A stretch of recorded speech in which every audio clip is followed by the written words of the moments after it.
ஒரு வெற்றியுள்ள தலைவனாய் தலைவியாய் நீங்கள் நிற்க வேண்டும் என்றால் நான் கூட்டத்தோட தான் ஆரம்பிப்பேன், நான் ஜனங்களோட தான் நான் ஆரம்பிப்பேன், நான் என் சொந்தக்காரங்களோட தான் ஆரம்பிப்பேன் அப்படின்னு நீங்க நினைச்சிட்டீங்க அப்படின்னா நிச்சயமாகவே அந்த காரியத்துல உங்களால பெரிய வெற்றியை அடையவே முடியாது. அவர்கள் உங்களை அப்படி செய்யவும் விட மாட்டார்கள். நீங்கள் வளர்ந்ததற்கு பிறகு உங்களோட வந்து கூடுகிற கூட்டம் வேற, நீங்க வளர்றதுக்கு முன்னாடி வந்து கூடுற கூட்டம் வேற.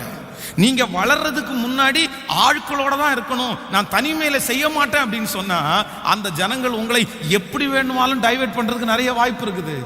ஆனா நீங்க வந்து ஆரம்பிக்கும் போது, நீங்கள் ஒரு காரியத்தை செய்யும் போது நீங்க எப்பவும் எப்படிதான் இருக்கணும் அப்படின்னா தனிமையிலே தான் ஆண்டவர் உங்களை பழக்கிறாருங்கிறதை நீங்கள் மறந்து விடவே கூடாது. இது ஒரு பெரிய அனுபவம் எனக்கு இருக்கிறது. இந்த ஊழியத்தினுடைய ஆரம்பத்தில் பார்த்தீங்க அப்படின்னா ஜனங்கள் வந்து ரொம்ப குறைவாய் தான் இருப்பாங்க. அப்போ நான் ஒரு வீட்டில் தங்கி இருக்கிறேன். வீட்டிலேருந்து வாசல்லேருந்து இறங்கினா சர்ச்சு, அப்படின்னா ஒரே காம்பவுண்டு, ஒரு 5 சென்ட் இடம். அந்த 5 சென்ட் இடத்துல ஒரு பார்ட் வந்து சர்ச்சு, இன்னொரு இடத்துல வந்து வீடு. அதுவும் நான் இந்த பக்கம் வீட்டில் குடியிருக்கிறேன், இந்த பக்கத்தில் ஒரு கிறிஸ்தவ குடும்பம் ஒன்று குடியிருக்கிறாங்க. அப்போ ஞாயிற்றுக்கிழமை ஆராதனை வந்து நமக்கு 8:30 மணிக்கு ஸ்டார்ட் ஆகும். ஆனால் என் பக்கத்து வீட்டில் இருக்கிறவங்க வந்து இன்னொரு திருச்சபைக்கு போகிறாங்க, தூரமான ஒரு சர்ச்சுக்கு போகிறாங்க. அவங்க வந்து 7:30 மணிக்கு வீட்டை விட்டு கிளம்புவாங்க. நான் வந்து அப்போல்லாம் 6 மணிக்கே போய் சர்ச்சில் வந்து ரெடியாகி உட்காந்து ஜெபம் பண்ணிட்டு ஆயத்தப்படுத்திட்டே இருப்பேன். ஆனால் 7:30 மணிக்கு நம்ம சர்ச்சில் பார்த்தீங்க அப்படின்னா 3 பேர் 4 பேர் 5 பேர் தான் வருவாங்க. ஆனால் 7:30 மணிக்கு பக்கத்து வீட்டில் இருக்கிறவங்க வந்து கிளம்பி அவங்க திருச்சபைக்கு போவாங்க. அப்போ நான் நினைப்பேன், சரி இவ்வளோ தூரத்துல இருந்து அந்த திருச்சபைக்கு போகிறாங்களே, எட்டி காலடி எடுத்து வச்சா நம்ம சர்ச்சு, அது ஒரே காம்பவுண்டில் இருக்கிறோம், ஆறுதலுக்காவது ஒரு நாள் வரமாட்டேங்கிறாங்களே. அவங்களுடைய திருச்சபைக்கு முக்கியத்துவம் கொடுக்கறது நல்லது. ஆனால் அப்படி நினைச்சேன்.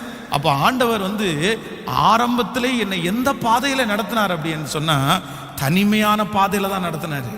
இன்றைக்கு ஒருவேளை இந்த ஜெபத்தை கேட்கிற ஆண்டவருடைய பிள்ளையே, நீங்கள் தனிமையான பாதையில நடக்கலாம், உங்களோடு ஒருவரும் இல்லாமல் இருக்கலாம். உங்களுடைய தரிசனத்தை சுமக்க, உங்களுடைய சொப்பனத்தை சுமக்க, இல்லைஎன்றால் உங்களுடைய வேலையில உங்களுக்கு கை கொடுக்க, உங்களுக்கு உதவி செய்ய நான் நம்புறேன் ஆண்டவர் உங்களை தனியாக நிற்க வைக்க வேண்டும் என்று நினைக்கிறார். ஆண்டவர் உங்களை உயர்ந்த இடத்துல வைக்க வேண்டும் என்று நினைக்கிறார். அதனால தான் கர்த்தர் உங்களை தனிமையான பாதையில கொண்டு போறாரே தவிர இந்த தனிமை ஒரு நாளும் உங்களுடைய வாழ்க்கையில தீமையாய் முடியவே முடியாது. ஆமென் சொல்லுங்கள்.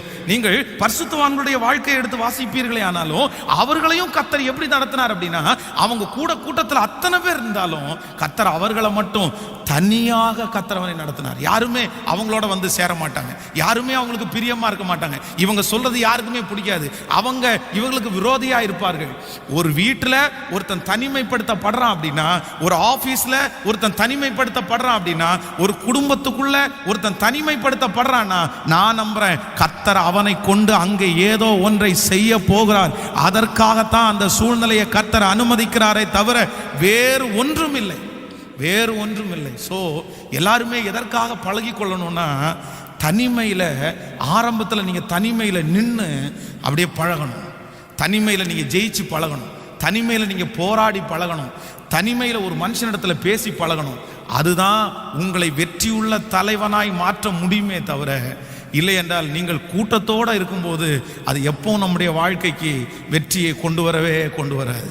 ஆமென்.